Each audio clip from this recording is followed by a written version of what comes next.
কিন্তু যদি শেষের ওয়াই এর আগে ভাওয়েল থাকে, আগের বার কি ছিল? শেষের ওয়াই এর আগে কনসোনেন্ট। এবার কি বলছে? কিন্তু যদি শেষের ওয়াই এর আগে ভাওয়েল থাকে, শুধু এস জুড়ে প্লুরাল করতে হবে তাকে। ওকে, তাহলে কি হলো?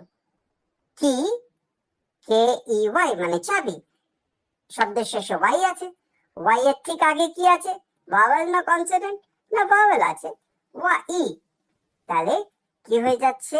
কি এর পরে জাস্ট এস যোগ হয়ে, ওয়াইটা কিন্তু উঠছে না এখানে, এস যোগ করে প্লুরাল হয়ে যাচ্ছে। ডঙ্কি মানে গাধা, শব্দের শেষে ওয়াই আছে, ওয়াই এর ঠিক আগে ভাওয়েল আছে, প্লুরাল করতে গেলে জাস্ট শব্দের শেষে এস বসে গেল, ডঙ্কিজ। মাংকি আছে, মাংকি মানে বাদর, শব্দের শেষে ওয়াই আছে, ওয়াই এর ঠিক আগে ভাওয়েল আছে ই। তাহলে কি হলো? মাংকিজ, অনেকগুলো বাঁদর, জাস্ট MONKEYS।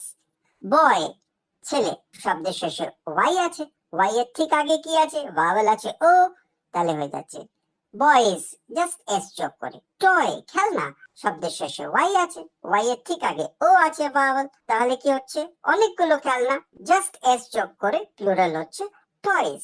ডে মানে দিন, how was your day, Y আছে শব্দের শেষে, ঠিক তার আগে আছে এ, ইজ আ ভাওয়েল, তাহলে অনেকগুলো দিন, ডেইজ, DAY, সিম্পলি এস যোগ হয়ে যাচ্ছে। তোমাদের স্পোকেন ইংলিশের কনসেপ্ট আরও ক্লিয়ার করতে এই রকম ভিডিও যদি দেখতে চাও তাহলে অবশ্যই সাবস্ক্রাইব করো গ্লোবাল সোশ্যাল একাডেমিতে।